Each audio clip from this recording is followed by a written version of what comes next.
607. fundur bæjarstjórnar Reykjanesbæjar haldinn þriðjudaginn 2. mars í Hljómahöll klukkan 17 er hér með settur. Mættir eru bæjarfulltrúarnir Anna Sigríður Jóhannesdóttir, Baldur Guðmundsson, Díana Hilmarsdóttir, Eydís Heinze Pétursdóttir, Friðjón Einarsson, Gunnar Þórarinsson, Jóhann Friðrik Friðriksson, Margrét Sanders, Margrét Þórarinsdóttir, Styrmir Gauti Fjellsteð og Guðbrandur Einarsson ásamt bæjarstjóra Kjartanum og Kjartansinni og Hrefnu Gunnarsdóttur sem ritar fundargerð.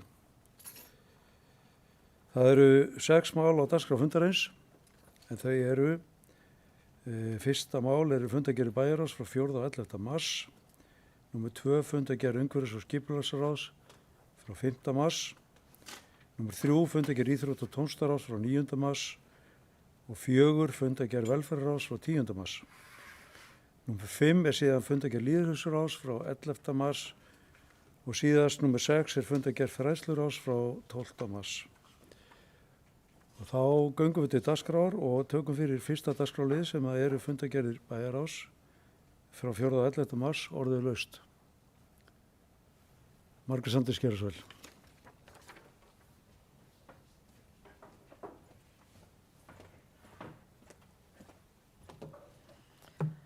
Forseti, bæjarfulltrúar, góðir gestir. Ég kem hérna upp undir fyrsta máli í bæjarráði þann 4. mars, atvinnumál. Mér langar fyrst að nefna að það voru ánægjuleg tíðindi í vikunni þegar rætt var vinnuátakið og að það ætti að skapa 7.000 störf. Það hefur líka verið farið í sérstök átaksverkefni og sérstaklega á svæðum þar sem 6% atvinnuleysi eða minna, eða meira, eða meira, að sjálfsögðu. Og það er vel. Hér er hátt í 25-30% atvinnuleysi í Reykjanesbæ. Á fundir mættu Hildur Jakobína Gísladóttir, forstöðumaður Vinnumálastofnunar á Suðurnesjum og einnig kom forstjóri Vinnumálastofnunar Unnur Sverrisdóttir, auk starfsmanna Reykjanesbæjar og auðvitað var bæjarráð. Þetta var frábær fundur og gott eiga samtalið. Það sem að við viljum leggja áherslu á er að Vinnumálastofnun að samvinna Reykjanesbæjar, Vinnumálastofnunar og atvinnurekanda og fleiri þarf að vera miklu meiri, miklu öflugri og sérstaklega svæðum eins og Reykjanesbæ. Þar sem að við erum með 25-30% atvinnuleysi og myndum við vilja sjá starfsfólk Vinnumálastofnunar fjölga. Við viljum sem sagt að Vinnumálastofnun nýti sér einhvað þessum úrræðum sínum þar sem er verið að fjölga fólki. Ég vona að ég segi rétt frá, mér er mjög mikilvægt að ég sé ekki að ýkja en mér skilst að það hafi verið 5 manns á Suðurnesjum að vinna hjá Vinnumálastofnun áður en það mikla atvinnuleysi skall á og síðan nú 10. Og það kom hreinlega fram í málinu og ég veit að ég er ekki að segja eða brjóta neitt trúnað sem er mikilvægt að við höldum í svona samtali en þetta hefur verið sagt líka opinberlega að Vinnumálastofnun er virkilega kemst bara engan veginn yfir þau verkefni sem þau þurfa að vinna. Þannig að það er hægt að fara í 1000 átök, vinnuátak, sérstakt átaksverkefni ráðningar og fleira. Ég hef verið að vinna fyrir mörg fyrirtæki og mikið af stjórnendum fyrirtækja vita bara akkurat ekkert hvernig það virkar. Aðrir hafa talað að þegar þeir leita sér ráðgjafar hjá Vinnumálastofnun þá er bara það mikið að gera að það er erfitt að sinna. Og svo má líka spyrja sig hvernig er eftirlitið með því að ef að fólk býðst vinna að það mæti eða hvernig það gengur. Þannig að ég vil bara brýna með því að koma hérna upp og ræða þessi mál, þá vil ég bara brýna okkur öll og sérstaklega Vinnumálastofnun að virkilega setja mikinn kraft, mikla orku og við erum tilbúin í bara næstu hvað sem er að vinna með þeim. Þannig að við getum nýtt okkur sem best öll þessi úrræði, frábær úrræði sem er aftur og aftur að vera að tilkynna. Þannig að áfram við komum fólki í vinnu og náum að virkja fólk. Takk.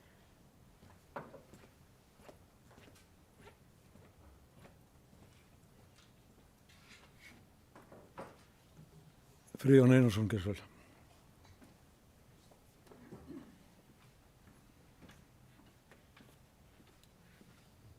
Forseti, ágætu bæjarfulltrúar, þakka bæjarfulltrúar Margréti Sanders að hefja þessu umræðu. Og ég var núna síðustu 2 tímun að hlusta umræður á Alþingi stöðu atvinnuleitenda og atvinnuleysis hér á Suðurnesjum.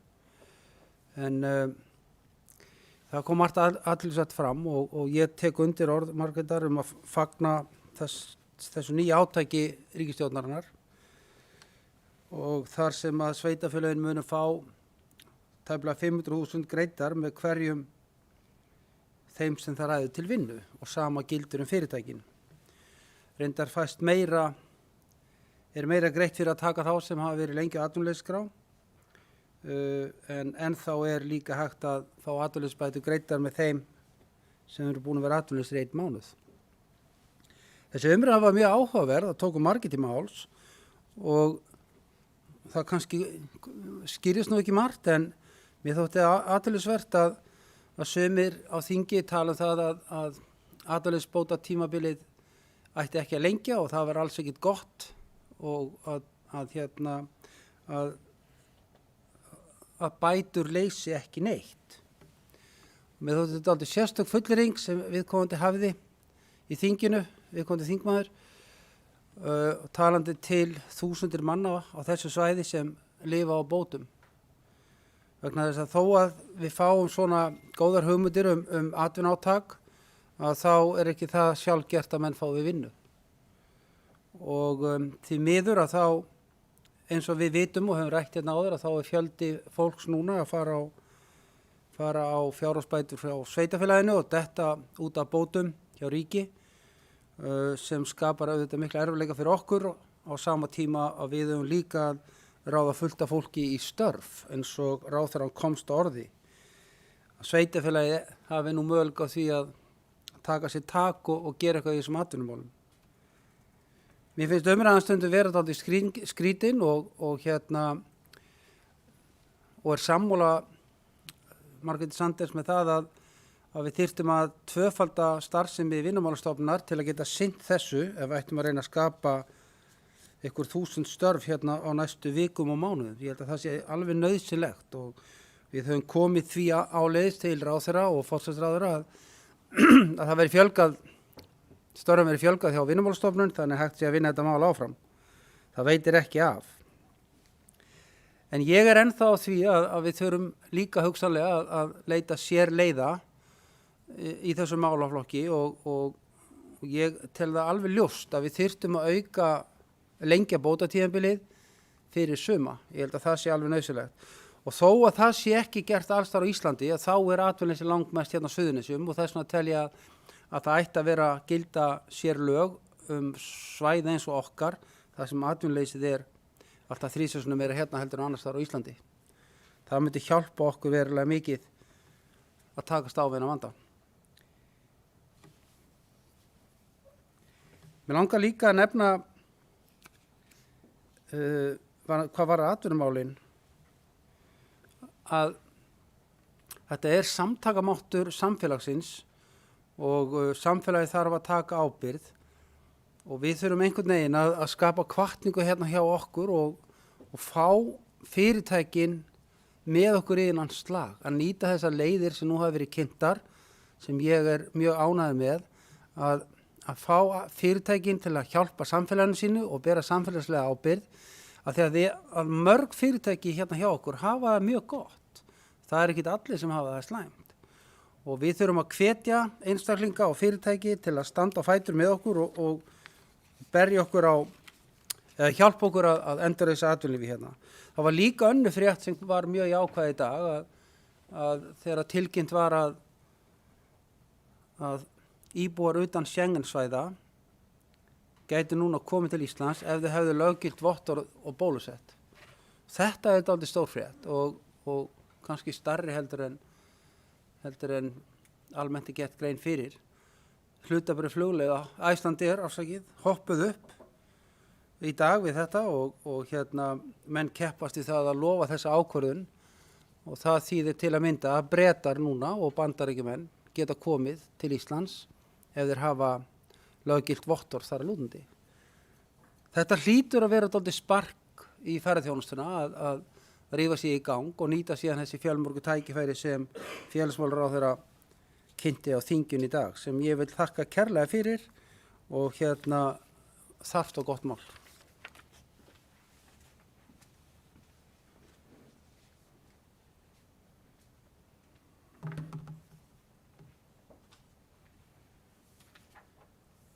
Já, getur bæjarfulltrúar. Ég ætla aðeins að fá að tjá mig einhver mál hérna. Þá kannski byrja á þessum lið sem að bæði bæjarfulltrúi Margrét hefur verið að nefna og síðan bæjarfulltrúi Friðjón. Við hljótum að sjálfsögðu að fagna þessari ákvörðun sem nú hefur verið tekin að reyna að spýta í eins og kostur er. Þarna er verið að nefna að hugsanlega geti orðið úr þessu 7.000 störf og ég er ekki viss að ef við reiknum það til enda að þeir fjármunir sem að ætlaðir eru í þetta verkefni dugi til þess. Og eins myndi ég halda að það landsvæði sem að þyrfti mest á því að búa til störf á þessum tímapunkti, verandi með 3.000 manns eða á 4.000 manns á atvinnuleysisskrá, þyrftum helst á því að halda að búa til ný störf og þá spyr maður sig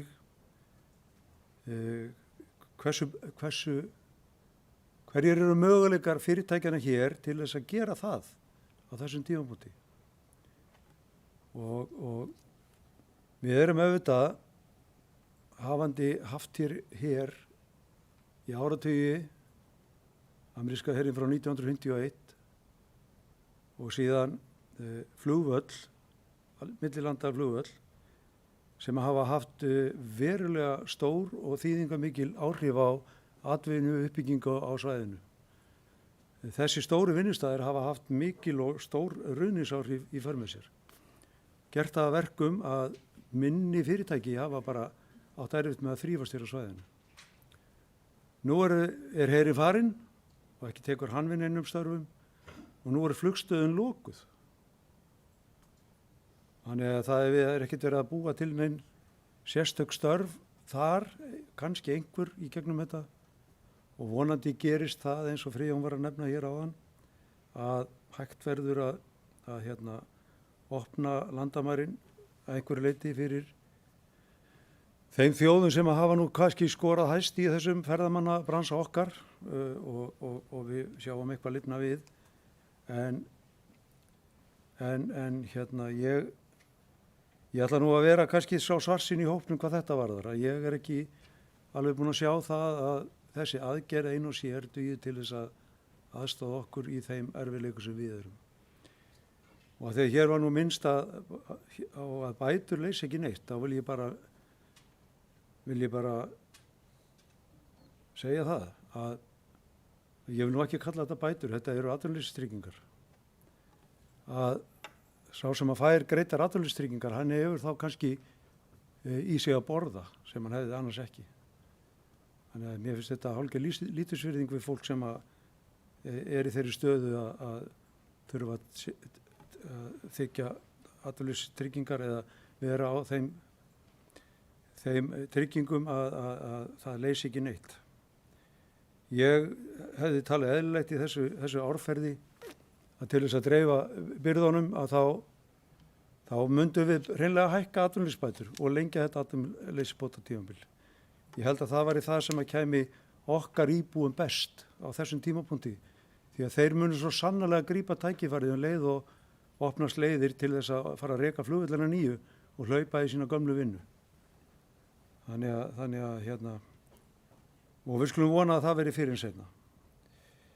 Það sem að mér langar líka að minnast á hér eru liðir hér númer 3 og númer 4 sem að fjalla beingreiðslusamning og númer 4 notendastýrða persónulega aðstoð. Þarna erum við að sjá málaflokk sem að sveitafélagi tók yfir á samt öllum öðrum sveitafélagum á Íslandi. Og þessi málaflokkur er bara vex og vex og vex. Og við erum þarna að skoða þetta á sama tíma og við hefðum vilja vera að gera svo kallaða MPA samninga sem er búið að festa í lög. Og því miður er það oft þannig að menn búa til lög en fjármagna ekki það sem í þeim stendur. Og það er auðvitað að bitna á sveitafélagunum sem get ekki farið í að gera þessa MPA-samninga og í stað þess þurfa að viðhalda þessum beingreiðslusamningum. Þannig að hlutdeild ríkisins í þessu málaflokki er ekki eins og hún á að vera.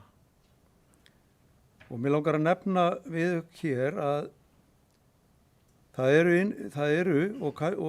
er að jákvætt að það séu umræður þetta á milli sveitafélag höfuðborgarsvæðisins og þingmanna þar hvernig þess er háttað. Og þar er verið að velta fyrir sér hvort að færa eigi þessa MPA-samninga frá sveitafélagunum til ríkisins. Og líka vangaveltur það hvort að framlag ríkisins eigi að hækka á 20-30. Og síðan er verið að skoða það hvort að þessi samningar eigi að gilda fyrir börn og síðan spurning hvort að eigi að setja gólf eða þak á fjárhæð þessa samninga. Ég tel bara mikilvægt að þegar að verið er að setja lög sem að hafa í för með sér kostnað, þá verður að fjármagna það sem í lögunum stendur. Og því miður er það þannig að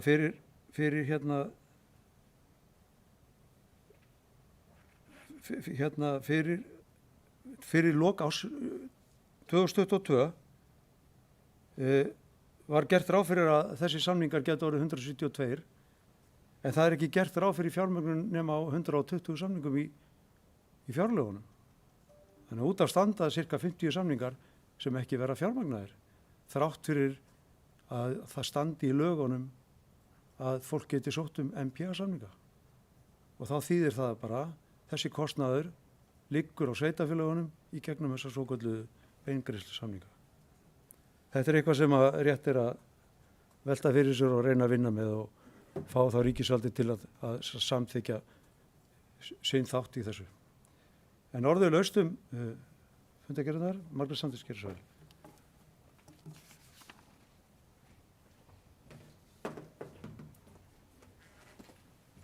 Forseti, bæjarfulltrúar, góðu gestir. Ég kem hérna undir fundargerð bæjarráðs frá 11. mars, 5. lið. Ég ætla nú að leyfa ykkur að eiga þetta mál meirihluti en þetta er gott mál. Þetta er stýrihópur almenningssamgangna og ég eru Fríðan Einarsson og Guðbrandur Einarsson og síðan Hanna Björg Konráðsdóttir. Og það er mjög athyglisverð tilraun sem á að fara af stað í 1 mánuð akstur frístunda og tómstundabíls og sem keyra þá í Innri Njarðvík og Ásbrú. Þetta er mjög athyglisvert og er akkurat það sem að við höfum verið að ræða, vantarlega öll hérna.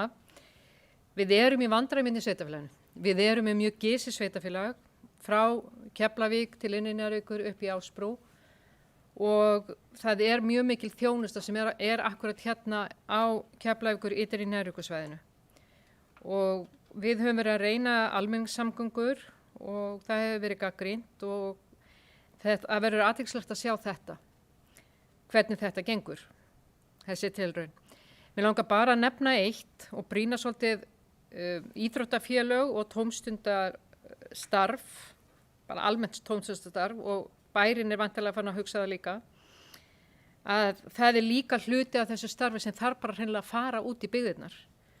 Og sunddeildin hefur verið með sundæfingar, til dæmis í Innri Njarðvík, knattspyrnan og karfan líka og eitthvað hefur verið Ásbrú, kannski mætti vera meira. Kannski þyrftum við bara hreinlega að fara með þjónustu, miklu meiri þjónustu, út í skólana. En það verður aldrei bara þannig því að við erum með tónlistaskóla og við erum með ballett og við erum með alls konar tómstundastarf og íþróttastarf kannski sem að stendur ekki undir því að vera að fara út í byggðirnar og þá kemur að þessu. Þannig að þetta þarf að vera blöndun en ég fagna þessu frá stýrihópnum og enda samþyktu við þetta öll. Ég vildi nefna þetta hérna. Takk. Takk fyrir þetta, Margrét. Bæjarstjóri Gerðarsveit.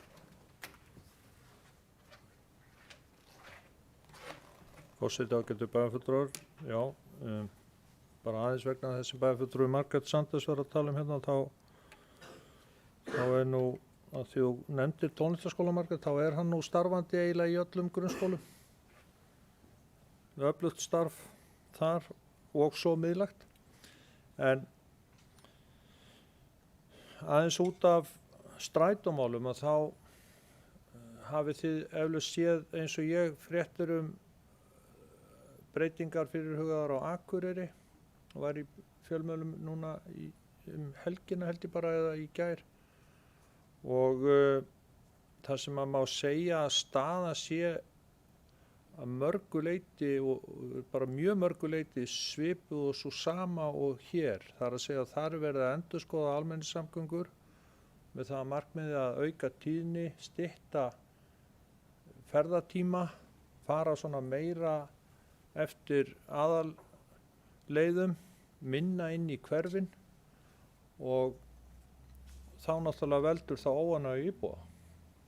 Ekkert ósvipað og við höfum fengið að heyra hér.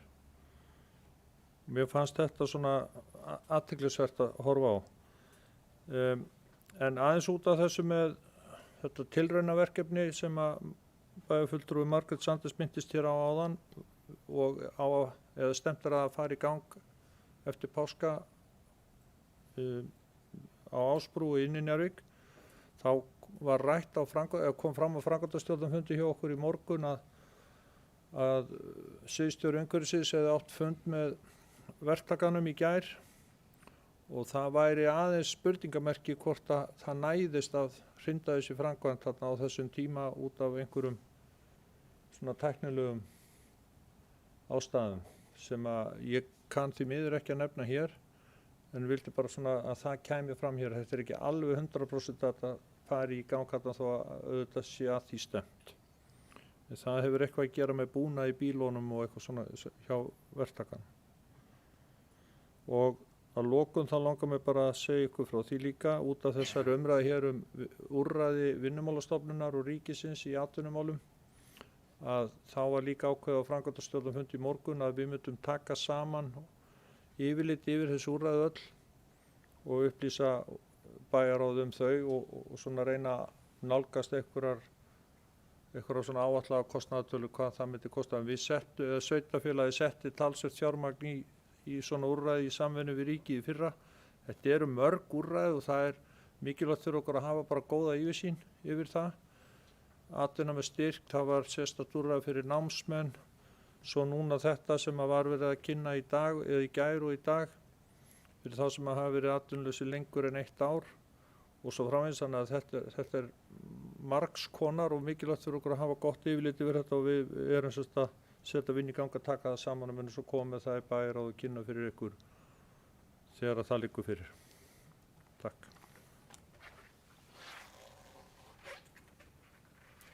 Margrét Þórarins, Gerðarsveit.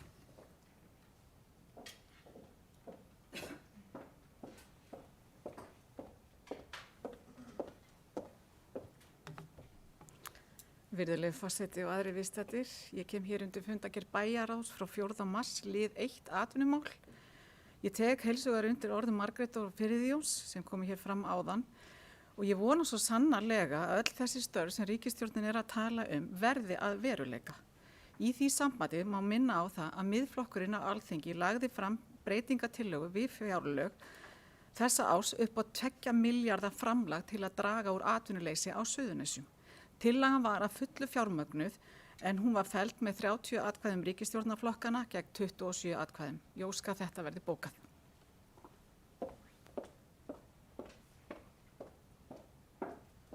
Jóhann Friðrik, Gerðarsveit.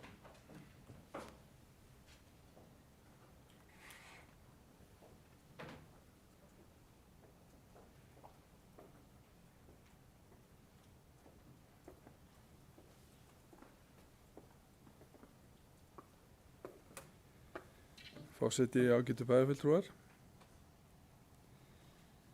Langar aðeins að taka til máls varðandi málina sem eru atvinnumál á Suðurnesjum. Skjótt skipast veður í lofti. Ég man þegar ég tók hér sæti í bæjarstjórn 2018. Þá minnum ég að það hafi verið 2% atvinnuleysi á Suðurnesjum. Og við vorum að glíma við fordæmalausa fólksfjölgun hér á svæðinu. Og snarlega hefur þetta náttúrulega breyst, bæði með falli WOW og ekki síst COVID ástandi sem að vonandi sér fyrir endan á. Og ég átti ágætis spjalli góðan kunningja minn þessi mál fyrir skömmu síðan. Þar sem að við vorum að ræða atvinnu ástandið. Ég verið að leggja áherslu á það að það veri mjög mikilvægt að reyna að fjölga körfunum hér á svæðinu. Vegna þess að við höfum líka verið að glíma við það að atvinnulífið hjá okkur hefur verið einsleitt. Það hefur fyrst og fremst verið að taka mið af sveiflum sem hafa átt sér stað í kringum flugvöllinn.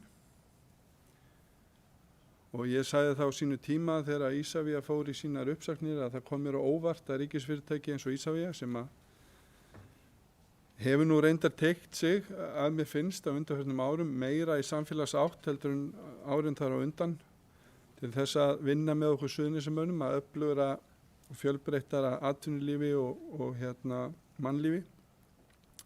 Þeir geta ekki fundið störf fyrir sitt fólk tímabundið á meðan við verðum að fara í gegnum þetta COVID ástand. Ég gerir ráð fyrir því að þessar tillögur sem að nú hafa verið samþykktar ríkisstjórninni muni koma til með að auðvelda fyrirtækjum sem að hafa tækifæri til þess að annarkvort búa til verkefni eða vinna sér í haginn á næstu mánuðum að ráða til sín fólk. Ég segi ekki ókeypis vegna þess að sjálfsögðu þurfa þessi fyrirtæki að borga laun sem eru lögbundin eða þar sem taka mið af kjarasamningum sem eru gildandi en fá þarna verulegan styrk ef þau hafa tækifæri til þess að búa til verkefni. Það eru auðvitað út af fyrir sig mjög mikið fagnaðarefni. Við getum síðan auðvitað velt fyrir okkur hvort það sé skynsamlegra að ganga lengra í lengingu atvinnuleysis bótatímabils og ég hef sagt það hér í pontu að ég finnist það vera eitthvað sem að ríkisstjórnin ætti einnig að skoða þó ekki væri nema viðbótum 6 mánuði eða svo. Tímabilið er 30 mánuðir en jafnframt hefur það komið fram í mínu máli að mér finnst þetta kerfi kannski einhver leyti orðið úrelt þar sem að við erum að glíma við það hjá Reykjanesbæ að það fjölgar fólki á aðstoð frá sveitarfélaginu og þá hefur þetta ágæta fólk verið 30 mánuði án atvinnu. Þannig að ekki er það að missa vinnun út af COVID og það þurfa að koma til úrræði mun fyrr í ferlinu til þess að reyna aðstoða fólk aftur inn á vinnumarkað. Fólk sem hefur verið í svo langan tíma utan atvinnu er eflaust það fólk sem á erfiðast með að koma aftur inn á vinnumarkað og það er íþyngjandi að sjálfsögðu fyrir það og þeirra fjölskyldur og þá sem að þeim standa og gerir það erfiðara að ég held fyrir sveitarfélagið eða þá ágætu aðilar sem að reyna aðstoða það fólk til sjálfshjálpar því að vinna er auðvitað velferð og það skiptir okkur miklu máli að fólk geti haft tilgang, vaknað á mótnana og finni að það sé að taka virkan þátt í samfélaginu. Nú, að þessu sögðu þá get ég tekið undir með bæjarfulltrúum að það er gríðarlega mikilvægt að við sameinumst það að reyna að ýta á, vekja athygli á þessum úrræðum og ýta á fyrirtækin hér á svæðinu sem hafa eitthvað bolmagn, eitthvað tækifæri til þess að ráða til sín fólk með styrk. Og það eru ýmis fyrirtæki hér á svæðinu sem hafa ekki orðið fyrir miklum skakkaföllum út af COVID. Sum þeirra hafa hreinlega verið að bæta við sig fólki. Þannig að það er ekki allir í sömu stöðunni og ég horfi mér bara nær, nú er mikil áhersla á það að reyna að efla hér menntun á Suðurnesjum og þar eru að ræða störf fyrir fólk sem þarf að taka þátt í því að taka á móti fólki sem að vill komast aftur í nám, kannski lagði þá í hilluna á meðan að uppsveiflan var í gangi á atvinnumarkanum og það er verið að vinna úrræðum til þess að reyna fjölga tækifærum til náms. Þar verða eflaust til störf. Sama má segja aðra geira hér í kringum okkur. Það hefur verið nefnt hér í bæjaráði störf sem að snúa að sjávarútvegi til dæmis.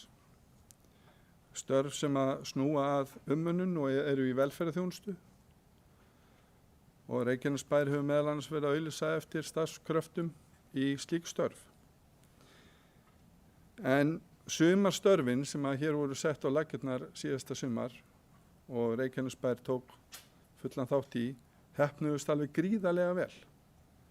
Og ég að vonast til þess að slíkt átak fari í gang aftur.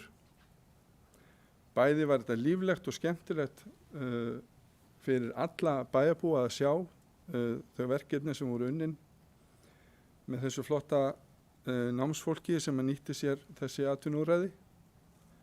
Og það er mjög mikilvægt að við getum sett það aftur á laggirnar, held ég. Nú, að öðrum málefnum sem að koma fram í fundargerðum bæjarráðs, þá langar mig að þakka sérstaklega stýrihópi þetta tilraunaverkefni. Ég held að vera mikilvægt fyrir okkur að sjá hvers konar þátttaka verður í því og ég held að við ættum öll að leggjast á eitt að reyna að hvetja foreldra og skólafólk, fólk í íþróttum og tómstundastarfi, láta vel vita af þessu og sjá hvernig afraksturinn af þessu verður. Það er að verða meiri gróska í kringum Ásbrúarsvæðið, eða semst á Ásbrúarsvæðinu. Þar höfum við verið að sjá breytingu í íbúasamsetningu. Þar höfum við verið að sjá fasteignir færast úr því að vera á leigumarkaði yfir í það að vera seldar. Fólk er að kaupa þarna eignir og við sjáum það að þetta er líka að gera það verkum að það er komið meiri þrýstingur á sveitarfélagið að gera betur á Ásbrú. Og við eigum bara töluvert eftir þar, það bara verður að segjast. Og það er gaman að sjá frumkvæði frá íbúum á Ásbrú að vilja hafa fallegt í kringu sig, hafa sama aðgengi að íþróttum og tómstundum og svo framvegis eins og við erum kannski vanari að sjá í öðrum hverfum Reykjanesbæjar. En mér finnst þetta flott tilraunaverkefni, ég hlakka til að sjá hvað kemur út úr því. Ég veit að það fór mikil vinna í það, þannig að þetta er fagnaðarefni og við skulum leggjast öll á eitt að láta vel taka eftir því, þannig að við fáum góðar upplýsingar það hvert við að stefna í þessum málaflokki.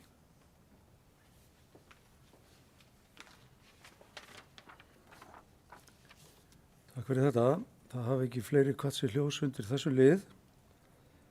Þeir sem samþykkt geta fundargerðir bæjarráðs frá 4. og 11. mars eru beðin að gefa merki. Þær eru samþykktar 11.0 og þá eru komið að lið nr. 2 sem er fundargerð umhverfis- og skipulagsráðs frá 5. mars og þar að venju eru mál sem að þarf að taka til sérstakrar afgreiðslu og þau eru 6 að þessu sinni. Það fyrsta er mál nr. 2 sem er Brimdalur nr. 3 og þetta varðar breytingu á byggingarreit, orðið laust lið nr. 2. Það er enginn sem kveður sér hljós undir lið nr. 2. Þeir sem samþykkt geta lið nr. 2 eru beðin að gefa merki. Hann er samþykktur 11.0 og þá er það lið nr. 3 sem er Baugal 23 eða bílskúr.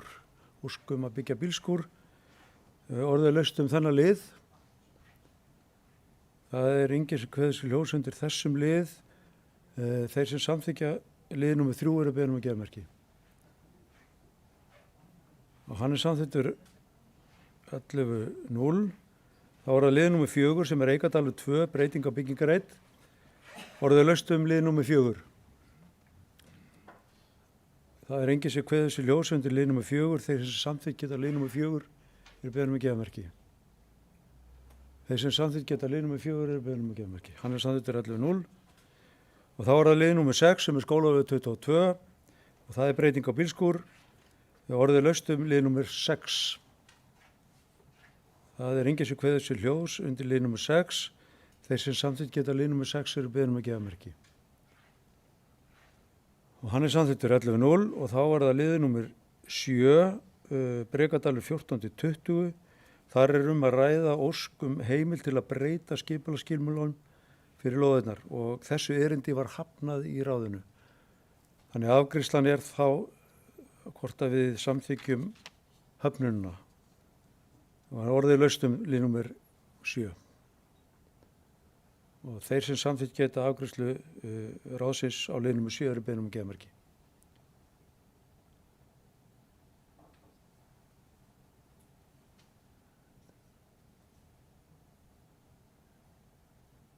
Get ég fengið handa uppbreytingu þeir sem allar samþykja lið nummer 7. Hann er samþyktur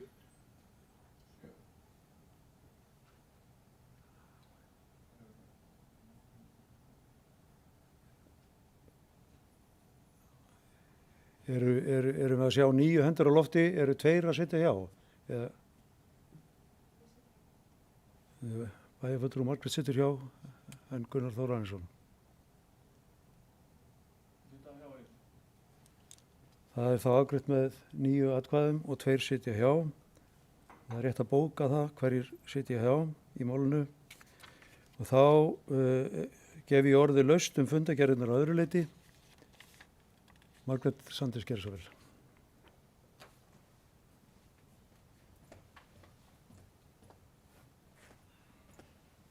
Forseti, bæjarfulltrúar, góðu gestir. Ég kem hérna undir 10. máli, Hafnargata 22-28 deiliskipulag. Ég vil segja að þetta sem að ég hef séð þarna lýst mér gríðarlega vel á. Mér finnst þetta flott, mér finnst þetta metnaðarfull. En ég hef auðvitað heyrt eins og fleiri ákveðna óánægju. En það snýr kannski meira að gömlum húsum og fleira. Það sem að mér finnst flott og ég vil lesa hérna upp fyrir þá sem er að hlusta, að markmið deiliskipulagstillögunnar er að koma til móts við breyttar áherslur og hugmyndir bæjarbúa uppbyggingu miðbæjarsvæða, áhersla er lögð á að styrkja stöðu eldri húsa á reitnum og setja þau í lifandi samhengi, jafnvel andstæðu við vel hannaðar nýbyggingar, búa til skjólgott og sólríkt torg og svo framvegis. Þetta er mjög metnaðarfullt og flott og vel unnið. Það sem að mér langar bara kannski að nefna hérna, það er að mér finnst líka til fyrirmyndar að þetta var auglýst í staðablöðum, dagblaði, heimasíðu og síðan var haldið fundur og út af aðstæðum að þá var haldið fundur á netinu og var algjörlega frábært.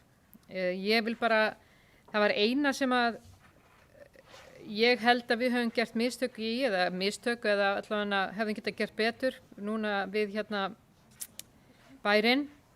Það er að þegar að svona kynningar fara fram, þá erum við kannski að leggja of mikið á einn starfsmann bæjarins. Að hann eigi að stýra fundi og svara fyrir ákveðnu atriði og það er bara of mikið okkar mati. Og það væri mjög gott þegar að svona fundir eru haldnir sem eru algjörlega til fyrirmyndar að þeir séu þá settir þannig upp að það sé bara ákveðin fundastjóri sem er ekki með hlutverk á fundinum og síðan geta þá menn svara þannig að menn séu þá sáttir með fyrirkomulag fundarins af því að það er sárt eða vont þegar að góð verkefni, ef við farið að stað með góð verkefni, þegar að fyrirkomulag er gagnrýnt en umræðan kannski verður ekki nægileg það sem skiptir máli. En aftur, mér líst vel á, persónulega líst mér vel á þessar hugmyndir sem komnar eru, en alltaf gott að heyra í öðrum, betur sér augu en auga. Takk.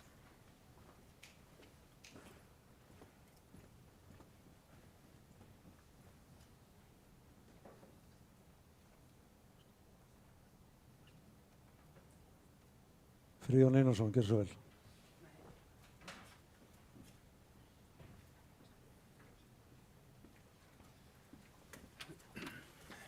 Forseti, ákvæmdu bæjarfulltrúar, aðeins út af þessu máli sem bæjarfulltrúi Margrét Sanders var að fjalla hér að tekið undir ánægju hennar með hönnunina og þetta glæsilegt verkefni sem búið að vera dálítið lengi í smíðum og núna á góðum rekspöl.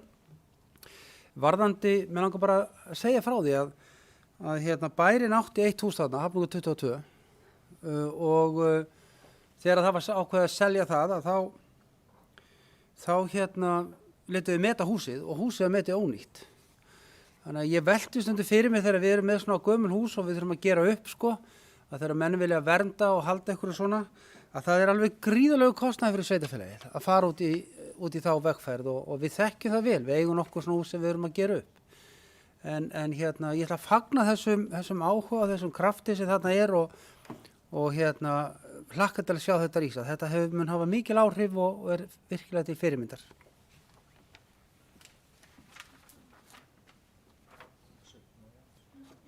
Bæjarstjóri Geirsvel. Forseti, ágætu bæjarfulltrúar, ég vil bara þakka Margréti Sanders fyrir ábendinguna. Þetta náttúrulega mál sem kom upp strax að þessum fundi loknum, ábendingar og kvartanir sem okkur bárust og lesa mátt í staðablaðinu líka.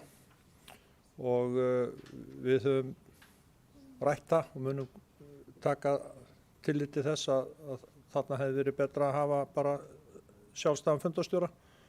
Og ég vona því að það verði þannig framvegis.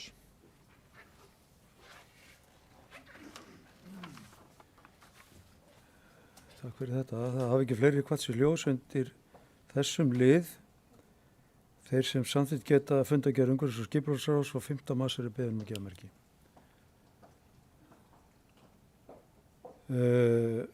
Hún samþykkt 11:0 og þá komið lið nummer 3 sem fundargerð íþrótta- og tómstundaráðs frá 9. mars, Díana Hilmarsdóttir hefur beðið orðið.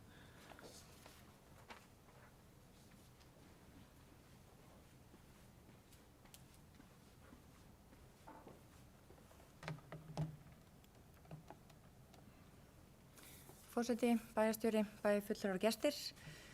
Mér langar að koma upp undir lið 5 sem umsögn Ungmennaráðs Reykjanesbæjar frumvarp lækkun kosningaaldurs á Íslandi.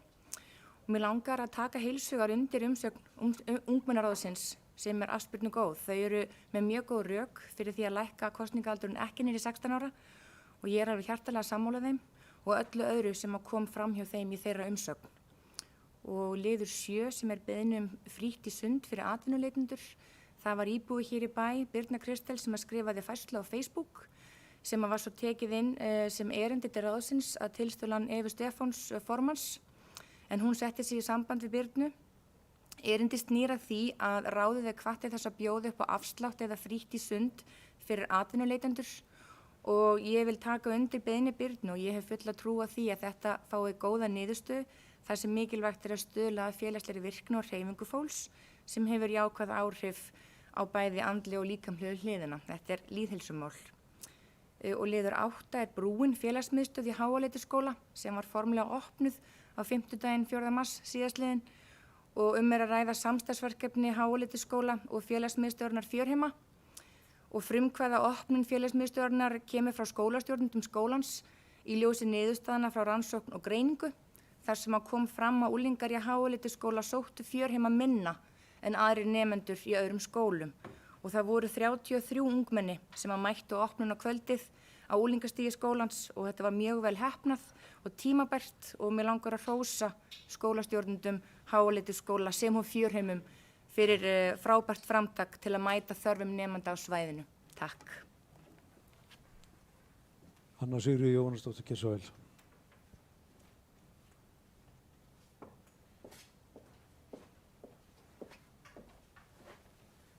Forseti og bæjarfulltrúar. Já, ég kem undir fundargerð íþrótta- og tómstundaráðs. Mér langar aðeins að ræða mál 3. Það erindi golfklúbbs Suðurnesja. En þar var mjög góð kynning golfklúbbinn og allt þeirra starf. Og það komu Ólöf Sveinsdóttir formaður, Sigur Páll íþróttastjóri og Andri Ásgríms framkvæmdastjóri golfklúbbsins og kynntu starfsemina. Og ÍTRÁ tekur vel í erindin og vísandi fjárhagsáætlunarmyndinu fyrir árið 2022. En eins og þá inni aðstaða golfklúbsins í Íþróttaakademíunni þar sem að það íþróttahús er í rauninni fimmleikahús Keflavíkur og þeir eru nú ekki búin að vera lengi þar, ég veit ekki alveg hvað lengi, með aðstöðu upp á annarri hæð og greinilegt að sú aðstæða er ekki nógu stór fyrir þá.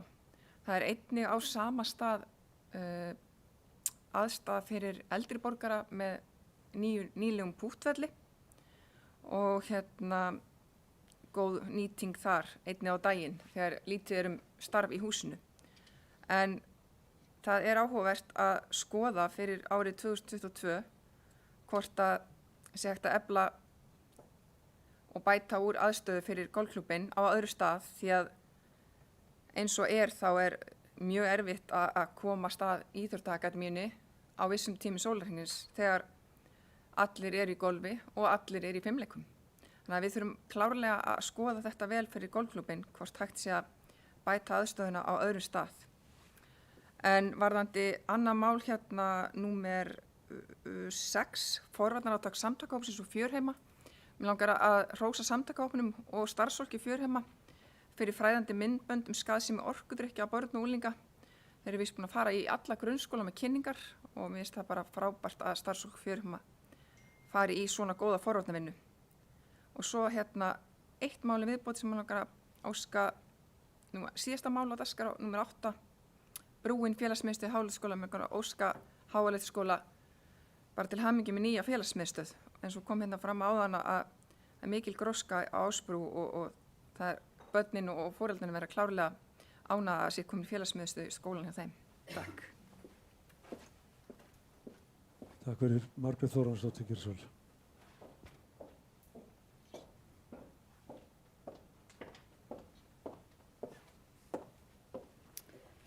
Virðulegi forseti og aðrir viðstaddir. Ég kem hér undir lið 4, samningur eflingu barna og ungmennastarfs við Hestafélagi Mána. Ég fagna þessum samningi og hann skuli hafa verið samþykktur enda skiptir hann miklu máli eins og allir samningar sem eru gerðir til að efla barna og unglingastarf. Síðan langar mig að koma hér undir lið 5, lækkun kosningaaldurs. Ég tek heilshugar undir með umsögn ungmennaráðs Reykjanesbæjar. Mjög flottur rökstuðningur frá ráðinu og ég vil hrósa þeim fyrir flotta umsögn. Síðan vil ég koma undir lið 6, forvarnarátak samtakahópsins og Fjörheima. Ég vil þakka samtakahópnum og starfsfólki Fjörheima fyrir mjög svo fræðandi og áhugaverð myndbönd skaðsemi orkudrykkja á börn og unglinga. Frábært framtak hjá þessum hópi. Það er mikið áhyggjuefni hvað börn og unglingar á Íslandi drekka mikið af þessum drykkjum. Að Ísland skuli vera mesta neysla á orkudrykkjum í allri Evrópu er mjög sláandi. Koffíndrykkja ýtir undir áhættuhegðun og koffín er algengasta ávanabindandi efnið á markanum í dag. Forvarnir eru mjög mikilvægar eins og það hefur sýnt sig í öllu forvarnarstarfi. Síðan langar mig að koma undir lið 7, beiðni frítt í sund fyrir atvinnuleitendur. Ég tek heilshugar undir þessa beiðni frá íbúa Reykjanesbæjar og tel að hér sé lýðheilsumál að ræða. Við eigum að gera allt sem í okkar valdi stendur til að styðja við bakið á atvinnuleitendum. Því lengra sem líður að einstaklingur er án atvinnu er hætta á að viðkomandi endi á örorkubótum. Mikilvægt er að einstaklingar í atvinnuleit haldi félagslegri virkni. Styrkja þarf að efla þennan hóp og einn liður í því er að veita þeim frítt í sund til að rækta sálina og ég trúi ekki öðru en að það verði vel tekið í þetta erindi. Að lokum vil ég koma hér undir lið 8, Brúin félagsmiðstöð Háaleitsskóla. Ég tek undir orð íþrótta- og tómstundaráðs og óska stjórnendum og nemendum Háaleitsskóla sem og stjórnendum Fjörheima til hamingju með opnun á nýju félagsmiðstöðinni sem er án efa á eftir að koma á góðu notkun. Ég óska að þetta verði bókað. Takk fyrir.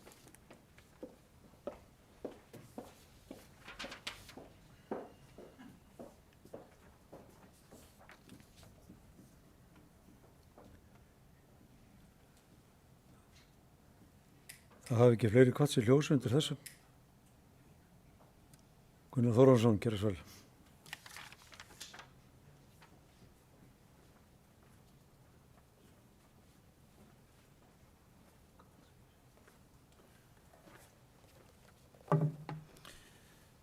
Viljið forseti ágætu bæjarstjóragestir.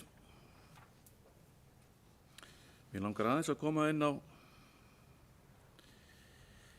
þessa kynningu frá Golfklúbbi Suðurnesja. Eins og maður vita þá var ég allnokkuð lengi þarna formaður og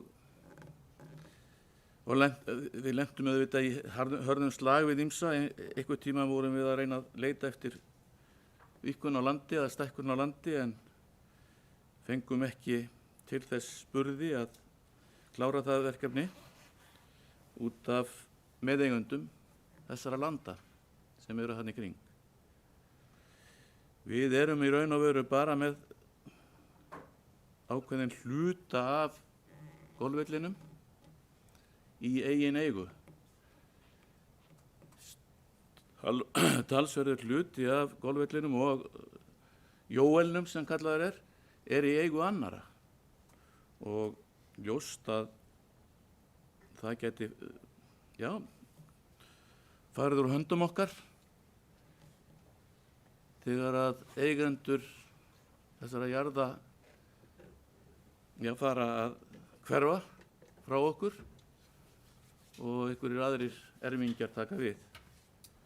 Þannig að hér stórt mál að ræða sem við þurfum að veita athygli og fylgjast með og kannski að bregðast við ef að í hart fer.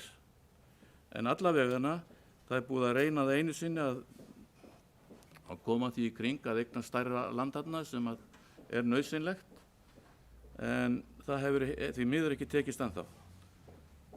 Og með einhverjum hætti þurfum við að komast yfir meira landsvæði.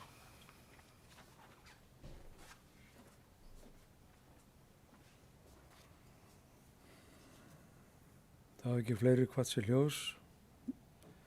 Undir þessum lið, þeir sem samþykkt geta fundargerð íþrótta- og tónlistarráðs frá 9. mars eru beðin að gefa merki og við bókum 11.0. Þá var það fundargerð velferðarráðs og Díana Hilmarsdóttir hefur beðið orðið.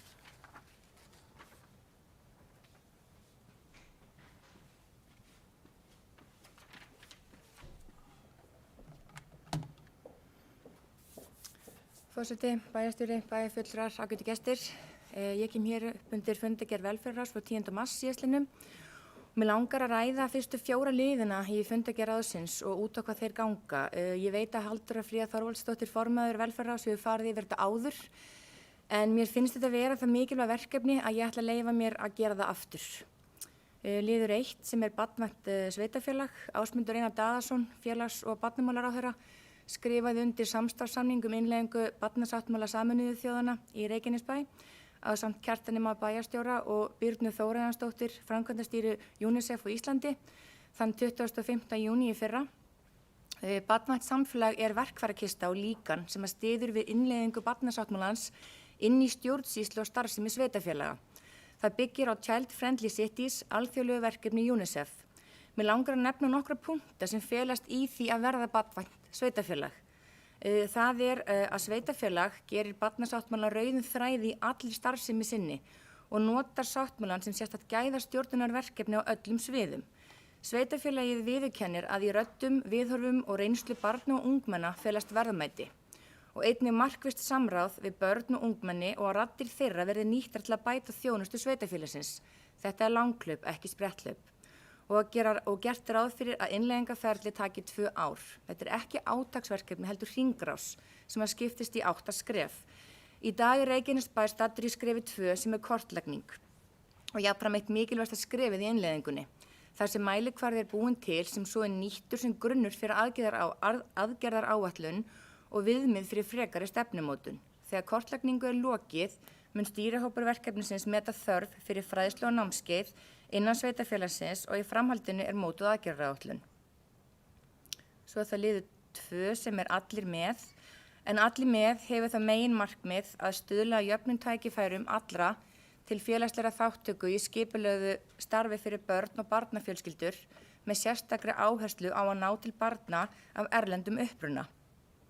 Allir með verkefni sem miðar að jákvæðum samskiptum, sterkri félagsfærni og vináttuþjálfun barna á aldrinum 7 til 15 ára. Lögð er áherslu á fræðslu, þjálfun og menntun alls starfsfólks sem starfa með börnum í Reykjanesbæ. Það er skólum, íþróttamannvirkjum, íþróttafélögum og tómstundarhreyfingu, sérfræðingum sem starfa með börnum í viðkvæmri stöðu og starfsfólki velferðarsviðs í stuðningsþjónustu með börnum. Þáttakendur í þessu verkefni eru hátt í 6.000 í 70 einingum.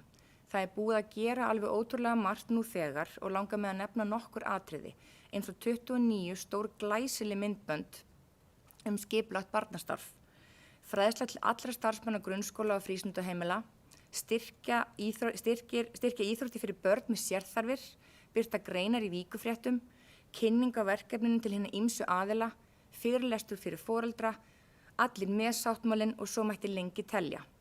Einnig eru hluti sem búið er að ákveða en eru ekki komin til framkvæmda og þar má nefna verkfærakistunámskeið fyrir forstöðumenn frístundaheimila, vinnustofur, tómstundamessu, foreldranámskeið fyrir foreldra utan vinnumarkaðar og ýmislegt fleira. Orðatiltækið sem hefur fylgt þessu verkefni á mjög vel við en það þarf heilt þorp til að ala upp barn. Og liður 3 er kjarnahópur til vellíðunar og virkni. Einstaklinga af erlendum uppruna sem hafa verið lengi utan vinnumarkaðar eða virkni, jafnvel aldrei í atvinnu hér á Íslandi, tala litla sem enga íslensku og geta verið félagslega einangraðir. Ræða nokkru 12 vikna námskeið á árinu, bæði núna á voran og svo á haustun. Kennslan fyrir fram í húsnæði Hjálpræðishersins upp á Ásbrú og kennarar eru frá Miðstöð Símenntunar á Suðurnesjum og einnig er félagsráðgjafi frá fjölskyldudeild Reykjanesbæjar sem heldur utan þáttakendur á námskeiðunum og er með viðveru alla námskeiðsdagana og hafa þáttakendur greitt aðgengi að henni og bjóðast einstaklingsviðtöl eftir þörfum. Megin áherslan er á vellíðan og virkni, að valdefla einstaklingin en merking valdeflingar er aukin sjálfstjórn og tækifæri til að vinna bug á vanmætti og ná betri stjórn á eigin lífi. Árangur af þessu verkefni er einstaklingsmiðaður og er gert mat á stöðu, líðan og heilsu í byrjun og lok námskeiðs með gagnreyndum matstækjum. Efling samstarfs við aðra á svæðinu eins og Heilbrigðisstofnun Suðurnesja, Virk, Björgina og Vinnumálastofnun. Kjarnahópur þetta eru jöfn tækifæri til samfélagslegra þáttöku. Og svo að lokum undir lið 4, sterkari framlína í krafti fjölbreytileikans. Verkefni snýst að bæta þjónustu og upplýsingagjöf í velferðarmálum til íbúa með sérstakri áherslu á íbúa af erlendum uppruna. Efla upplýsingagjöf í fyrstu snertingu með því að þjálfa og efla starfsfólk í framlínu til að svara sem flestum spurningum eða erindum í fyrstu snertingu. Það eru metnaðarfull og flott framtíðarsýn með sterkari framlínu sem ég efast ekki að verða veruleika. Það er margt búið að gera og margt framundan. Það er búið að kortleggja þjónustu á velferðar- og fræðslusviði, ráða sérfræðingi framlínu þjónustu, það er pólskumælandi þjónustufulltrúi, algengustu umsóknir eru komnar á ensku og pólsku og ýmis eyðublöð orðin rafræn. Og framundan er að auka sérfræðiþjónustu í þjónustuveri, bæta vefviðmót fyrir nýja íbúa Reykjanesbæjar, bæta aðstöðu í þjónustuveri fyrir bæði notendur og starfsfólk, svo eitthvað sé nefnt. Svo að lokum langar mig að nefna að það er mjög ánægjulegt hvað félags- og barnamálaráðherra er að styðja vel við uppbyggingu á svæðin okkar sem að sést vel í fjárhagslegum stuðningi við ofangreind verkefni sem og önnur verkefni sem eru tilgreind í Suðurnesjaskýrslunni. Takk fyrir.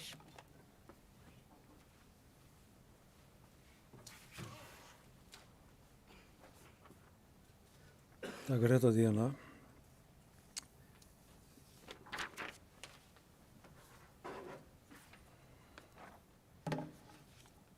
Ég vil líka aðeins fá að tjá mig þessa fundagerð sem að mér finnst vera skemmtilega aflestrar og sýnir bara hversu lifandi þetta samfélagi okkar er. Margt að gerast og mikið að ske í þessu í okkur og allt er þetta leið fram á við sem að mun bæta samfélagi okkar. Og því að Díana var nú að nefna hér Bjarnamálaráðherra og bæjarstjóra, þá ætla ég að leyfa mér að nefna það að í þessum stýrihópi Barnvænt sveitafélag sitja 2 bæjarfulltrúar, Margrét Þórhallsdóttir og Guðbrandur Einarsson. Og við höfum tekið þátt í þessari vinnu með þessum stýrihópi. Ótrúlega skemmtileg vinna að koma nálægt og eins og bæjarfulltrúi Díana nefndi hér að við værum á einhverju einhverju þeim tímapunkti sem að héti kortlagning þá hefum við verið að skoða barnasáttmálansins líkan og hvernig og bera Reykjanesbæ og starfsemi Reykjanesbæjar saman við þennan barnasáttmála og hvað við erum að gera vel og hvað við erum að gera misvel og ég verð nú bara að segja það eins og að mér finnst Reykjanesbæjar hafa komið ansi vel út úr þeim samanburði. Að við erum að uppfylla ýmis ákvæði í barnasáttmálanum, þó ekki öll og það er ýmislegt sem við getum gert og bara nauðsynlegt fyrir okkur að móta þetta samfélag með þarfir barna í huga. Það er bara nauðsynlegt. Það er bara forsenda fyrir góðu samfélagi að þarfir barna séu hafðar í huga. Þannig að þetta verkefni er bara frábært og gaman að því að við skildum hafa verið valin til þess að taka þátt í að innleiða barnasáttmálann í okkar samfélagi. Nú eins þetta verkefni allir með og þessi kjarnahópur til vellíðunar og virkni, þetta eru mjög framsækin verkefni og bara gaman að við sem sveitarfélag skulum standa fyrir þessu og ekki síður þetta verkefni eða sterkari framlína í krafti fjölbreytileikans. Svo langar mig líka bara til að minnast á að varðandi þessar tölur fjárhagsaðstoð og sérstakann húsnæðisstuðning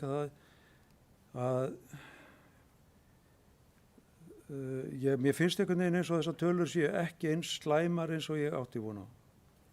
Það er eins og að hafi þetta er eins og með jarðskjálftann á Reykjanesi, það er svona dró úr því.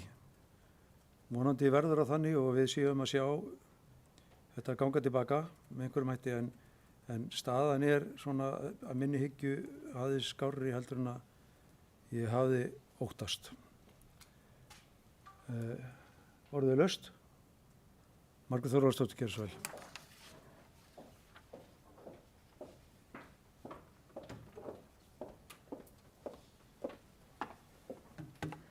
Virðulegi forseti og aðrir viðstaddir.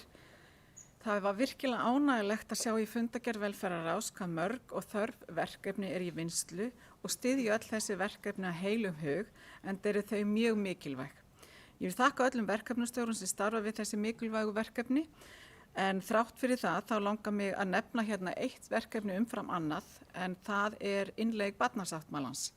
Ég vil þakka Hirti Magna fyrir frábæra verkefnastjórnun. Ég hlaut þann heiður að fá að starfa í þessu verkefni ásamt Guðbrandi Einarssyni bæjarfulltrúa. Ánægjulegt er að Reykjanesbær er að taka þátt í því að innleiða barnasáttmála Sameinuðu þjóðanna og gera Reykjanesbær að barnvænu samfélagi. Ég óska þetta verði bókað. Takk.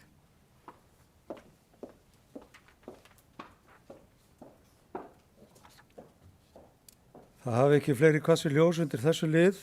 Þeir sem samþykki geta fundargerð velferðarráðs frá 10. mars eru beðin geðmerki. Og hún er samþykkt 11.0. Þá er komið að lið nr. 5 sem er fundargerð lýðheilsuráðs frá 11. mars orðið laust. Anna Sigríður Jóhannesdóttir var sjónarmenn og að gera svo vel.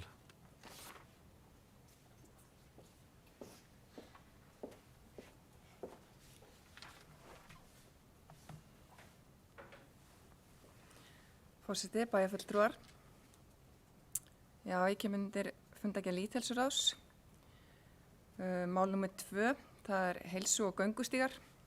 Fengum til okkar gesti á fundin, Guðlaugur Sigurjónsson og Gunnar Ellert Geirsson, deildarstjóri umhverfisins, kom og kynntu fyrir okkur heilsustígana og svona fyrirhugaðar framkvæmdir í samfélaginu. Og ég var ánægð að heyra að það er verið að skoða 3 stíga, svona, það má segja svona aðeins, eða 2 þeirra aðeins út fyrir bæinn. Eitt sem liggur frá Reykjanesbæ átt á Suðurnesjabæ, semst beina leiðin í Garð. Annar sem að liggur frá Reykjanesbæ í áttina að stígnum sem liggur að Bláa lóninu. Og 3. stígurinn er bara í Reykjanesbæ en hann liggur frá Fitjum að Höfnum. Mjög spennandi stígur líka.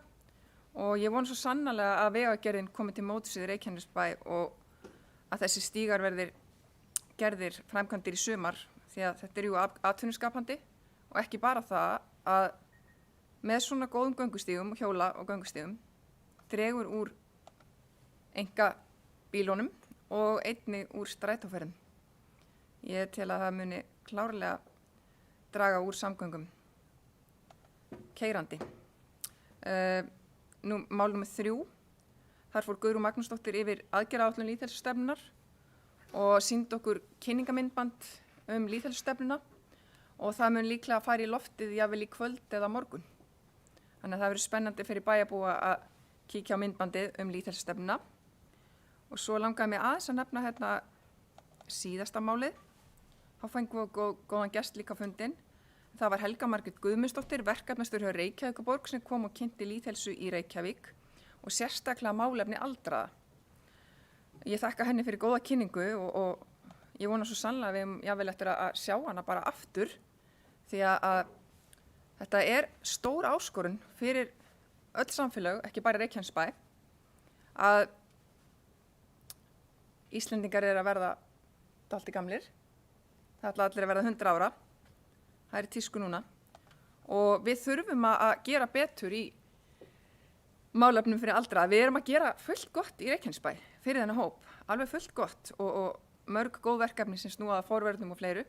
En við getum alltaf gert betur og Helga Margrét fór svo sannlega yfir góða punkta sem við getum nýtt okkur sem að snúa beint að lýðheilsu fyrir þennan markhóp. Svo langar mér bara svona í lokin sem er ekki í þessari fundagerð en það er í annari fundagerð lýðheilsuráðs. Þá langar mér að lesa hérna upp eina tillögu. Tillaga í lýðheilsuráð 2. september 2020. Frítt í sund. Mikilvægt er að huga að heilsunni þegar fólk hefur mist atvinnu, bæði líkamlegri og andlegri heilsu. Ég legg til að Reykjanesbær bjóði öllum sem hafa mist vinnu að nota sundlaugina sér að kostnaðarlausu í ákveðin tíma. Reykjanesbær er heilsueflandi samfélag og við stuðlum að heilsu allra íbúa og hvetjum fólk til að huga sinni eigin heilsu.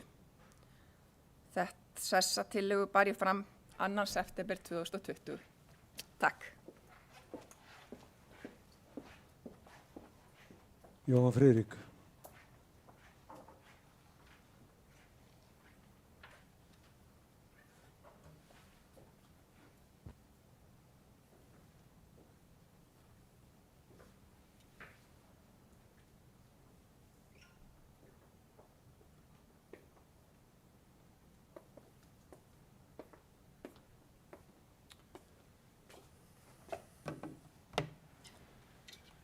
Forseti, ágætu bæjarfulltrúar og gestir. Ég vil byrja á því að þakka bæjarfulltrúa Önnu Sigríði fyrir að minnast á þessa bókun lýðheilsuráðs á sínu tíma. Góð vísa er aldrei oft kveðin.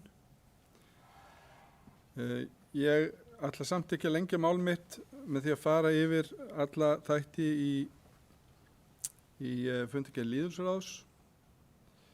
Heldur kannski frekar snúa máli mínu að fyrsta lið sem er sykursýkismóttaka en við fengum erindi frá Heilbrigðisstofnun Suðurnesja sem að hefur verið að sinna sykursýkismóttöku fyrir þá sem að kljást við þann sjúkdóm með frábærum árangri í töluverðan tíma og hefur verið gerður góður rómur af. Nú er ætlunin að útvíkka þessa þjónustu til þeirra sem að glíma meðal annars við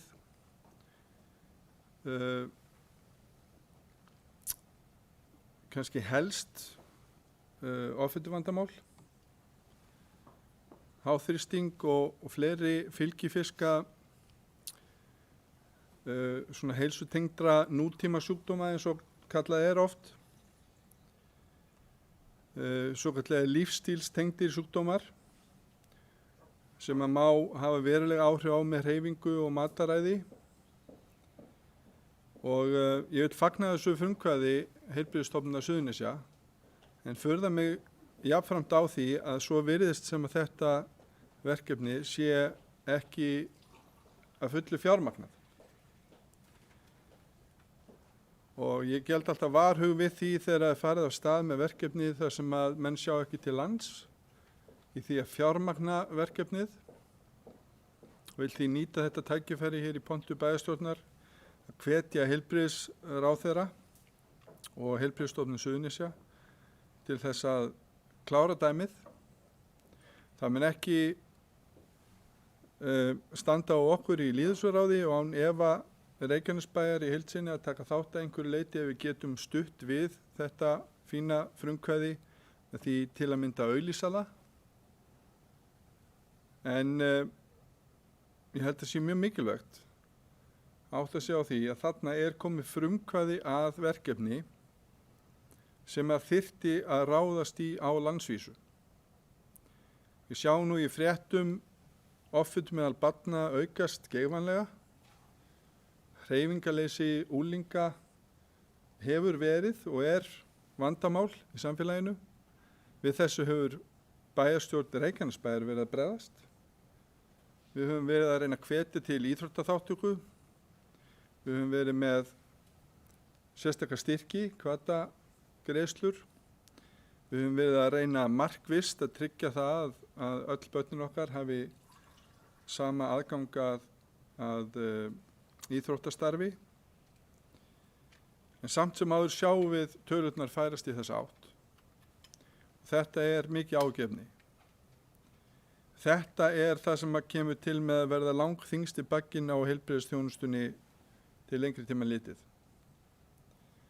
Kosturinn við þessa þróun aftur á móti sú að það hægt að snúa henni við.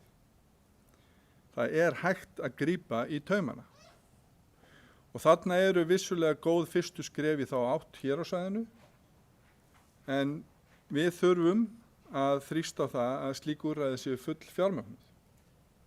Og ástæðan fyrir því ég segi þetta vegna þess að Heilbrigðisstofnun Suðurnesja, henni nú þröngt sniðinn stakkur nú þegar.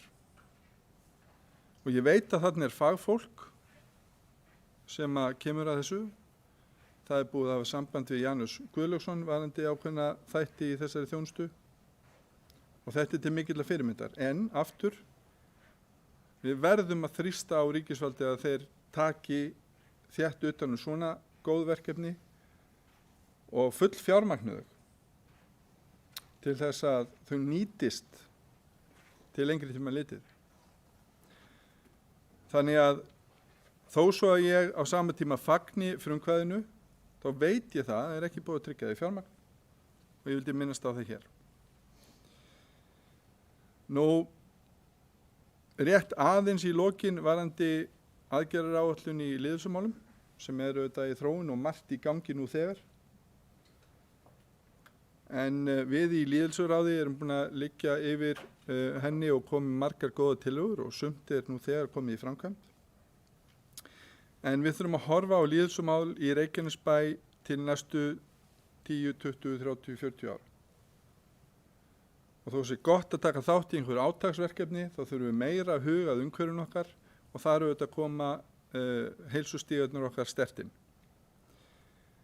Og það var virkilega ánægjulegt að sjá það, þó svo að það hefði nú aldeilis tekið á okkur að gangi gegnum þetta COVID-ferli allt saman.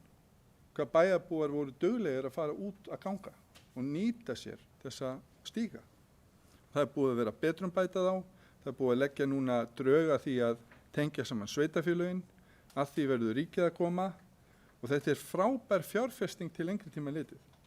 Að geta nýtt sér nærumhverfi sitt til lýðheilsu á öruggum stígum algjört lykilatriði. Kostar einstaklingana ekki neitt. Og við höfum líka verið að horfa til þessara heilsutækja sem hér hafa verið sett upp og á 4 eða 5 stöðum í sveitafélaginu. Að reyna að nýta þessi tæki, tengja þessa stíga saman betur og það komin hugmynd að því að fá íþróttafræðinga til þess að mæta og vera til staðar 2-3 viku, þannig að bæjarbúar geti tekið göngutúrin, farið í útitækin og fengið kennslu á hvernig á að nota þau, sem ég held að sé mjög mikilvægt. Og þetta fjárfesting sem við fórum í á sínu tíma, hún til staðar og þetta ókeypis þjónusta við bæjarbúa til heilsueflingar. Ég loki máli mínu.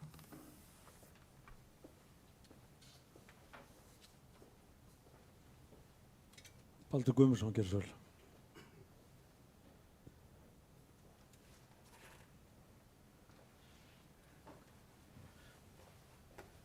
Virðulegi forseti, góðir bæjarfulltrúar, bæjarstjóri og starfsmaður.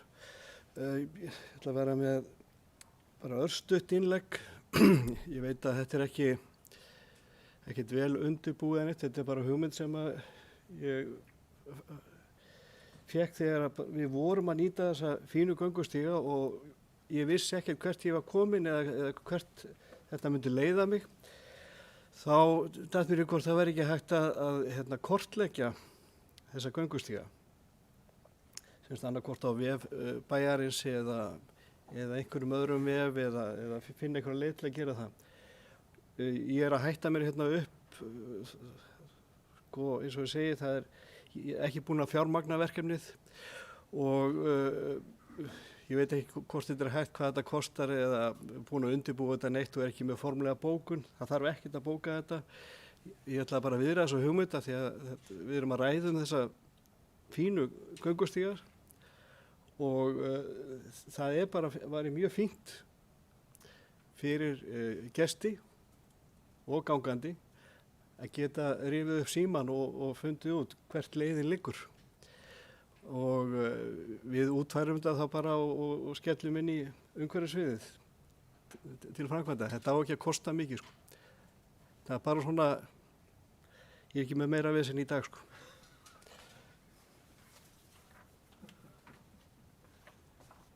Takk fyrir þetta, Baldur. Ég held þú ætlaðir aldrei að koma upp. Jóhann Friðrik, gjörðu svo vel.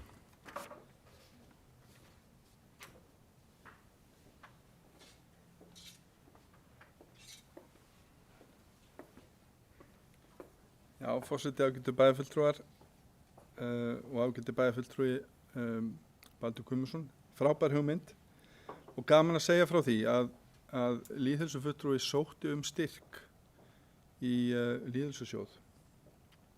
Akkurat í kringum þessa hugmynd. Og við höfum eftir að sjá hversu mikla peninga við höfum á milli handana. En í stóru myndinni þá gengur hún út á það að búa til app sem er með teikningum og upplýsingum af öllum heilsustigum í Reykjanesbæ og tengja saman upplifun, sögulega upplifun í sveitarfélaginu við GPS-hnitt, þannig að þú getur hlaðið niður í símaðinn appi, fáið myndir af göngustígunum úr lofti. Við viljum skýra þá, við viljum hafa góðar upplýsingar við göngustígana og síðan og þá getur þú valið hring. Ég vil taka þennan hring, hann er kannski 5 km eða eitthvað slíkt. Hann heiti eitthvað og vitir hvar þú ert að fara að ganga og þegar þú gengur á stað þá getur þú fengið upplýsingar ákveðin svæði í sveitarfélaginu sem kemur þá upp í appinu út frá GPS-tengingu. Stórsniðugt og hefur verið til lengi en skemmtilegt og ætti ekki að kosta mikið en við viljum svona reyna að ná utan kostnaðinn. Og það verður þá hægt að tengja það við heimasíðu bæjarins líka því að það er ekki allir sem nota upp. Og þetta er vissulega mjög góð ábending hjá bæjarfulltrúa og Baldri og mikilvægt að framkvæma. Því að það er eitt að leggja stígana en þeir þurfa líka að vera aðgengilegur og flott fyrir þá sem er í virkri hreyfingu að setja sér ákveðin markmið það að ganga vítt og breitt sveitarfélagið.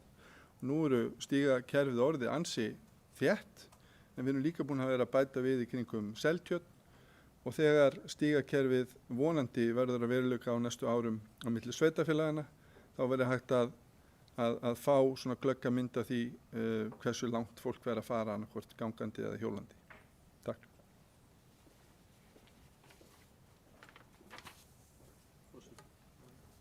Bæjarstjóri, gjörðu svo vel. Forseti ágætu bæjarfulltrúar, já, ég er alveg sannfærður að það er hægt að gera betur í þessu en ég vil vekja athygli bæjarfulltrúa og þeirra sem að kunna vera að horfa eða hlusta á að í kortasjá inn á reykjanesbær.is eru göngustígarnir allir. Þeir eru allir þar. En það er örugglega hægt að gera þá meira ábyrjandi í kortasjónu eða draga það betur fram en þetta er þarna núna. En það er ekki kílómetrarnir eða þeir heiti ekki neitt, þetta eru bara göngustígar sko. En það má gefa þeim nafn og gera meir úr þessu, ég sammála því.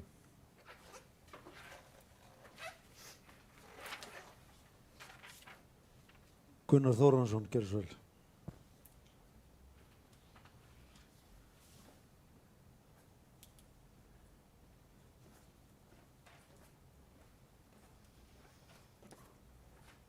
Forseti, ágætu bæjarfulltrúar og gestir, allir gestir farnir reyndar.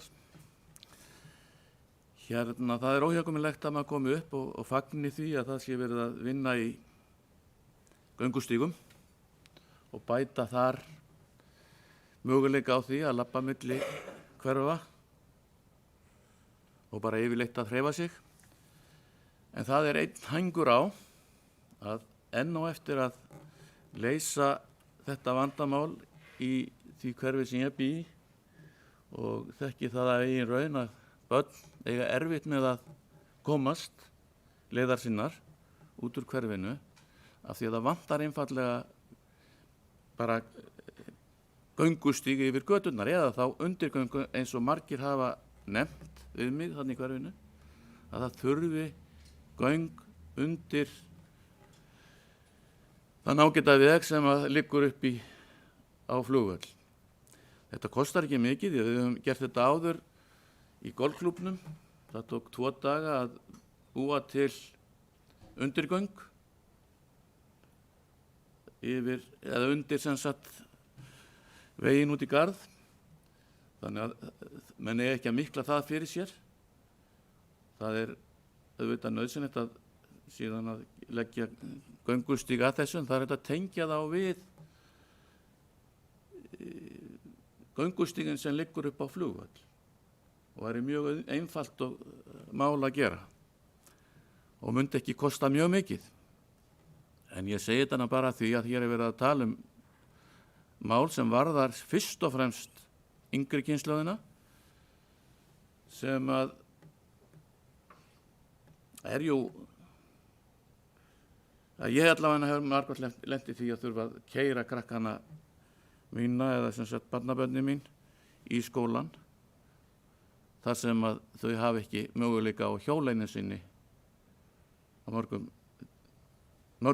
sinnum. Þannig að ég held að við þurfum aðeins að skoða það líka.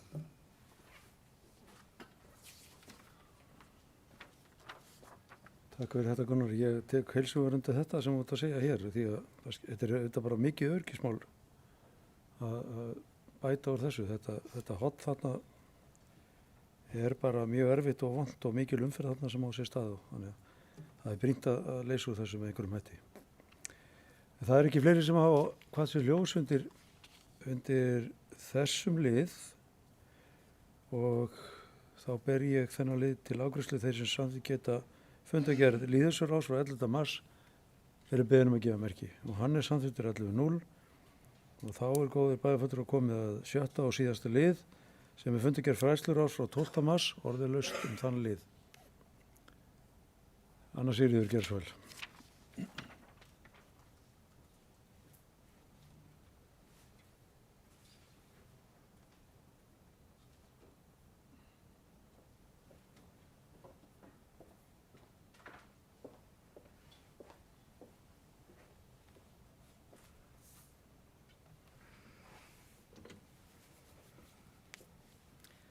Forseti, bæjarfulltrúar.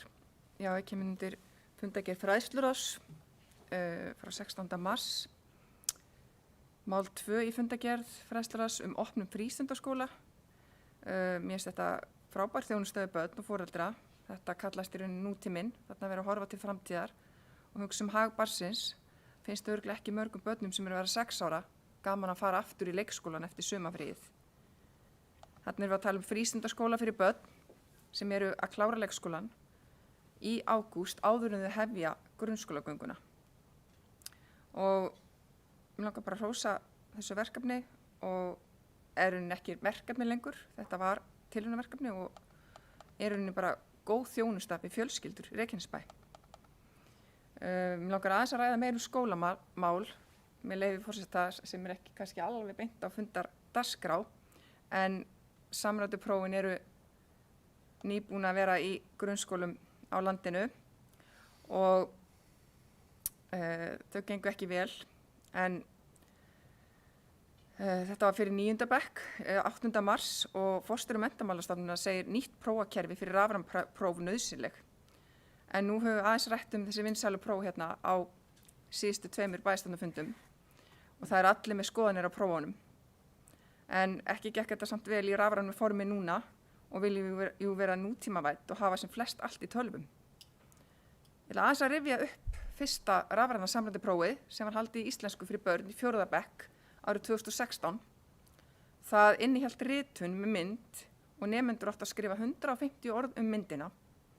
En menn áttu sig ekki á því að nemendur voru líklega ekki búnir að læra fingrasetningu, svo þeir náðu ekki að skrifa sögu með 150 orðum í prófinu og þá var tekin ákvörðun að ritunin færi bara strax út úr prófinu næsta ár. Mér finnst svona stundum eins og sé verið að reyna nútímavæða skólakerfið en kennslan mín ekki að fylgja nútíman. Ég hugsaði, hefði kannski verið betra að kenna börnum í 2. og 3. bekk fingrasetningu áður en þau voru látin taka rafrænt próf í 4. bekk. En líklega förum við bara beint í blýantinn á næsta ári í samræmduprófunum og það mun ekki koma mér á óvart. Því að eins og við þá hefur þetta ekki gengið vel en þetta í annað sinn á 5 árum sem að samræmduprófun klikka. Það ekki gott. Svo langar mig aðeins að nefna að á þar síðasta fundi hjá fræðsluráði þá var lögð fram úrbótaáætlun með 5 góðum verkefnum sem stuðlaði betri námsárangri. Allt mjög góð verkefni, en erum við tilbúin í eitthvað meira? Getum við komið betur til móts við drengi í námi og gert allt sem við getum til að kveikja neista hjá þeim svo þeir finni áhuga á lestri og íslensku? Eða ætlum við að vera með grunnskóla sem að varðveita fortíðina eða eigum við að horfa til framtíðar? Getur verið að drenginni síni ekki mikinn áhuga á íslensku kennslu þegar lagt fyrir það verkefni sem eiga að gera kannski ritgerð Gunnar Hlíðarenda eða Hallgeiri Langbrók. Ég fór svona að velta fyrir mér, ég var að hrósa starfsmönnum Fjörheima fyrir að fara í alla grunnskólan í Reykjanesbæ og fræða krakkan okkar orkudrykki. Þetta frábært forvarnaverkefni. Þarna hefði ég viljað sjá bara beint íslensku kennslu í skólanum okkar þar sem börnin væru að skrifa ritgerð orkudrykki. Þar væru við bara að slá 2 flugur í einu höggi, læra íslensku og eitthvað heilsulæsi sem vantar kannski í skólana. Takk. Takk fyrir þetta. Friðjón Einarsson, gerðu svo vel.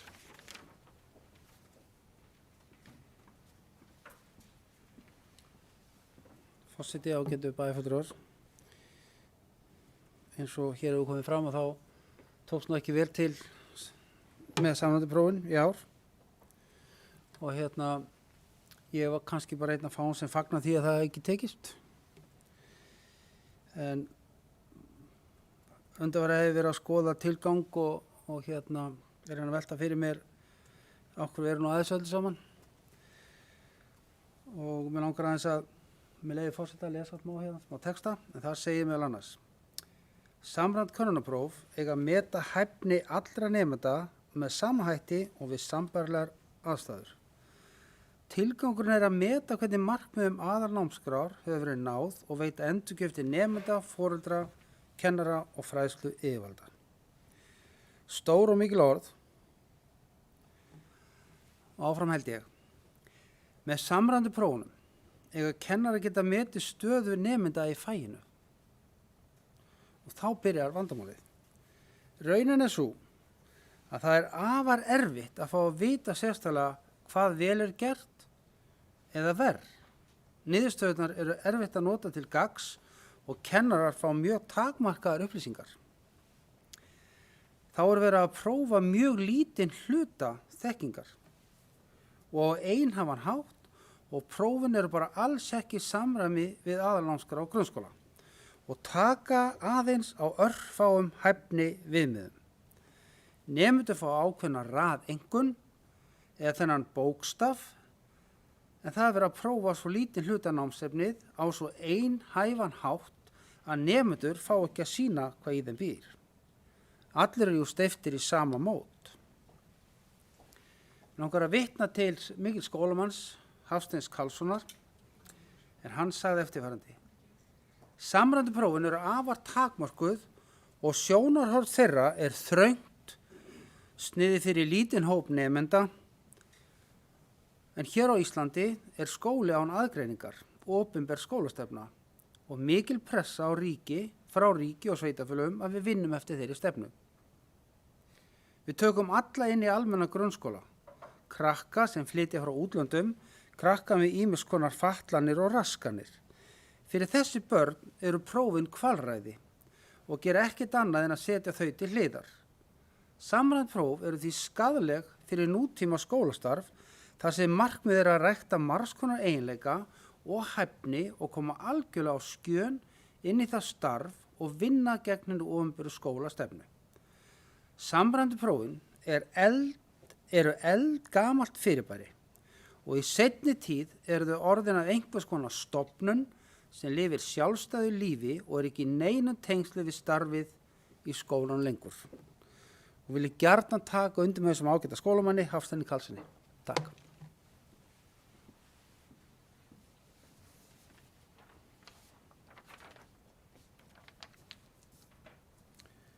Takk fyrir þetta. Við leysum þetta mál ekki hér, en þá er komið að afgreiða þessa fundargerð fræðsluráðs frá 12. mars. Þeir sem samþykkt geta fundargerð fræðsluráðs eru beðin um að gefa merki. Og hún er samþykkt 11.0 og þá ágæta bæjarfundur og gerum við hlé á fundurum og meðan við göngum frá fundargerð.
607. fundur bæjarstjórnar Reykjanesbæjar haldinn í Merkinesi Hljómahöll 16. mars 2021 kl. 17.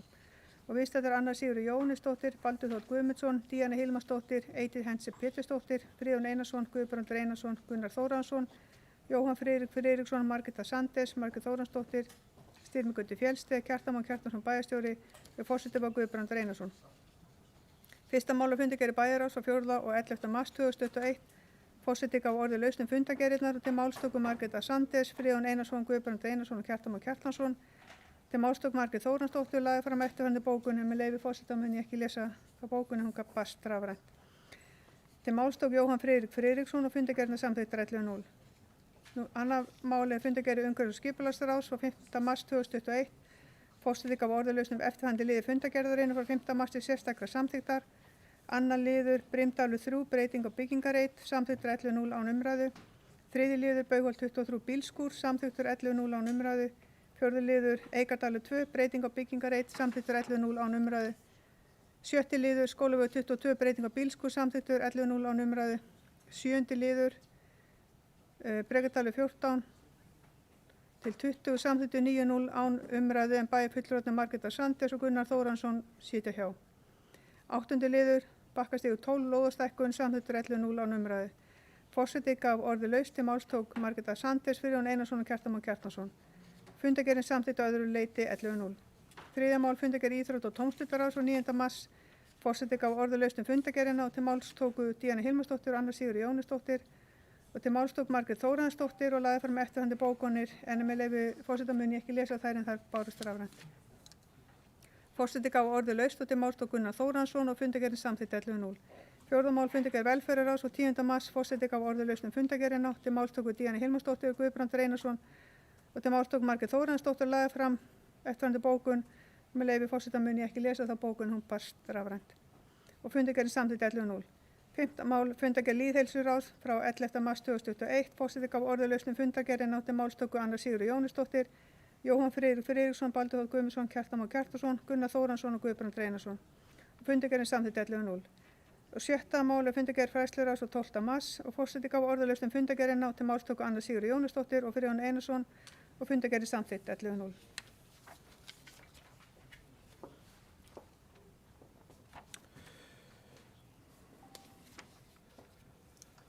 Þeir sem samþykkt geta fundargerðin eru beðin að gefa merki. Hún er samþykkt 11.0 og fundargerðin verður síðan send til rafrænnar undirskriftar og því segi ég 607. fundi bæjarstjórnar Reykjanesbæjar hér með slitið.